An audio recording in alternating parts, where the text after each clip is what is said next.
नमस्कार, डीटीवी भारत देख रहे हैं आप और मैं हूं आपके साथ ऋतिक। बिहार में लॉकडाउन खत्म हो गया है। नीतीश कुमार बिहार के मुख्यमंत्री, उन्होंने ट्वीट करके यह जानकारी दी है कि बिहार में अब लॉकडाउन खत्म हुआ है और कुछ रियायतें और बढ़ा दी गई हैं। आप देखिए, बिहार में जो लॉकडाउन लगाया गया था बीते 5 मई से, उसका व्यापक असर पूरे 1 महीने बाद देखने को मिला।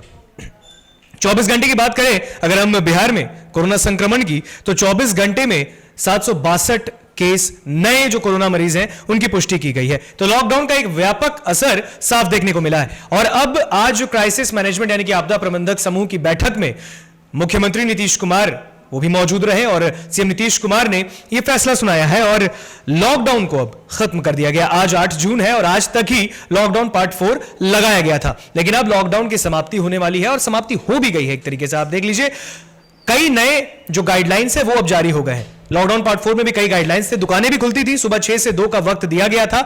अल्टरनेट बेसिस पे दुकानें खुला करती थी, लेकिन अब इसको बढ़ाया गया है। बहुत सारी चेंजेस हैं। कुछ ऐसे भी गाइडलाइंस हैं जो पहले की तरह ही वो आपको लगातार लागू रहेंगे, जिनमें शैक्षणिक संस्थान है, तमाम ऐसी चीजें जो अब भी बंद रहेंगी कोरोना संक्रमण को देखते हुए। तो आपको बता दें कि अधिसूचना जो है गृह विभाग ने जारी कर दी है और अगर हम इसको देखें तो लॉकडाउन खत्म हो गया है और इसमें अब छूट दी गई है। छूट यह दी गई है कि पहले 25% सरकारी कार्यालय में सिर्फ ही जो कर्मचारी है वो काम कर सकते थे, लेकिन अब इसको 50% तक के लिए कर दिया गया है। सिर्फ सरकारी ही नहीं, गाइडलाइंस हम आपको बता रहे हैं, सिर्फ सरकारी ही नहीं, अब गैर सरकारी यानी कि प्राइवेट में भी, निजी कार्यालय में भी 50% एम्प्लॉयज आएंगे, कर्मचारी आएंगे और काम करेंगे। इसको भी बढ़ाया गया और ये जो नया गाइडलाइन है उसे 1 हफ्ते के लिए अभी लागू किया गया है और उसके बाद फिर समीक्षा होगी और देखा जाएगा क्या कुछ स्थिति, क्योंकि लॉकडाउन लगाने के बाद से स्थितियां संभली हैं और उसका असर देखने को, व्यापक असर देखने को मिला है। और आज मैं आपको बता दूं कि बहुत सारे ऐसे गाइडलाइंस जो हम आपको बताने जा रहे हैं। पहला ये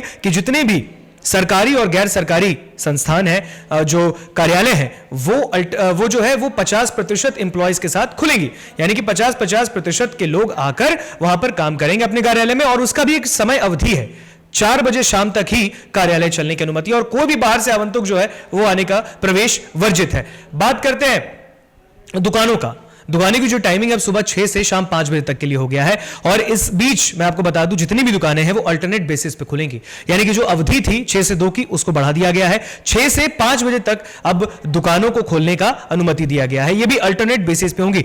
जो जरूरी सेवाएं हैं, चाहे वो स्वास्थ्य संबंधी सुविधाएं हो, एम्बुलेंस हो, अस्पताल जाने का हो, सारी जो मेडिकल संबंधित सुविधाएं हैं उसे वापस जैसे चल रहा था यानी कि वैसे ही चलेगा, उसमें कोई ढिलाई नहीं है। नाइट कर्फ्यू जारी रहेगा। आपको बता दें कि नाइट कर्फ्यू लगाया गया है, शाम 7 बजे से सुबह 5 बजे तक बिहार में नाइट कर्फ्यू जारी रहेगा, यानी कि लॉकडाउन तो खत्म, सुबह वैसे ही चलेगा सब कुछ, लेकिन रात में, शाम में 7 बजे के बाद से सुबह 5 बजे तक पूरे बिहार में नाइट कर्फ्यू जारी रहेगा। उस बीच भी अगर आप जरूरत से ही निकलते हैं तो ही निकलें, क्योंकि पुलिस प्रशासन उस वक्त भी मुस्तैदी से काम करेगी, क्योंकि उन्हें निर्देश दिया गया है। बात करते हैं दुकानों का, आपको बताया है। और परिवहन की बात करें, सार्वजनिक परिवहन में निर्धारित बैठने की जो क्षमता होगी वो 50%, जो सार्वजनिक वाहन है उसमें आप सफर कर सकेंगे, लेकिन उसमें भी 50% यानी कि बिल्कुल आधी सवारी आपको बिठाई जाएगी, यानी कि 50% लोग ही बैठेंगे और सवारी कर सकेंगे और अपनी जगह से एक जगह से दूसरी जगह जा सकेंगे। तो कोरोना संक्रमण को देखते हुए इतने जो तमाम जो बातें हैं वो लागू किए गए हैं। बात करें शैक्षणिक संस्थान की, वो सब अब भी बंद रहेंगे। जितने भी तमाम शैक्षणिक संस्थान, स्कूल, कॉलेज, वो अब भी बंद रहेंगे कोरोना संक्रमण को देखते हुए।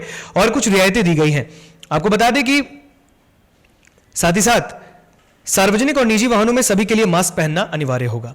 मास्क आपको पहनना है। अभी भी अगर आप बाहर निकलते हैं तो बिना मास्क के प्रयोग के आप बाहर ना निकलें। सैनिटाइजर का उपयोग आपको करना है, क्योंकि अब लगातार कोरोना को हरा रहे हैं और इसको आगे बढ़ाने के लिए बिहार के मुख्यमंत्री नीतीश कुमार ने भी सबसे फिर से अपील की है कि आप मास्क, सैनिटाइजर, कोरोना गाइडलाइन का प्रयोग, जो उसका निर्देश है, कोरोना गाइडलाइन का पालन करें। अपने आप को सुरक्षित रखना है और जो रियायतें दी गई हैं उसको भी बखूबी पालन करना है, कोरोना गाइडलाइन को ध्यान में रखते हुए। तो ये तमाम चीजें थी जो हमने आपको बताई। अब फिलहाल में दीजिए इजाजत। देखते रहिए डीटीवी भारत। नमस्कार।